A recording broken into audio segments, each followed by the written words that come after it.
Operation Sindoor ఈ ఒక్క operation భారత ఆర్మీ పవర్ ఏంటో ప్రపంచానికి మరోసారి తెలిసేలా చేసింది.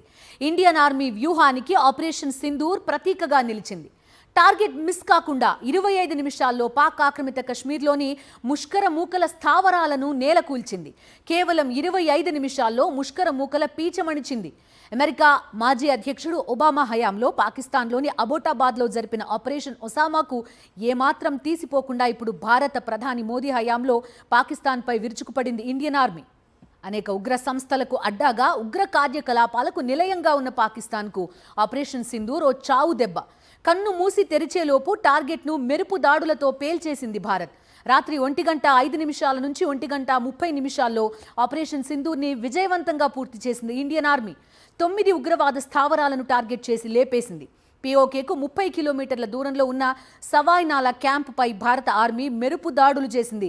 ఇది లష్కరే తైబాకు సంబంధించిన ట్రైనింగ్ సెంటర్ అని ప్రకటించింది భారత ఆర్మీ. కోట్లీలోని గుల్పూర్ క్యాంప్ ఎల్ఓసి నుంచి 30 కిలోమీటర్ల దూరం ఉన్నట్టు భారత ఆర్మీ తెలిపింది.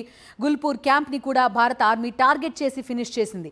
ఎల్ఓసి నుంచి 9 కిలోమీటర్ల దూరంలో ఉన్న బర్నాలా క్యాంప్ భింబర్ని కూడా భారత దళాలు పేల్చేశాయి. ఎల్ఓసి నుంచి 13 కిలోమీటర్ల దూరంలో ఉన్న కోట్లీలోని అబ్బాస్ క్యాంప్ని కూడా భారత ఆర్మీ ధ్వంసం చేసింది. లష్కరే తోయిబా ఆత్మాహుతి దళం ఇక్కడే ట్రైన్ అయినట్టుగా భారత ఆర్మీ తెలిపింది.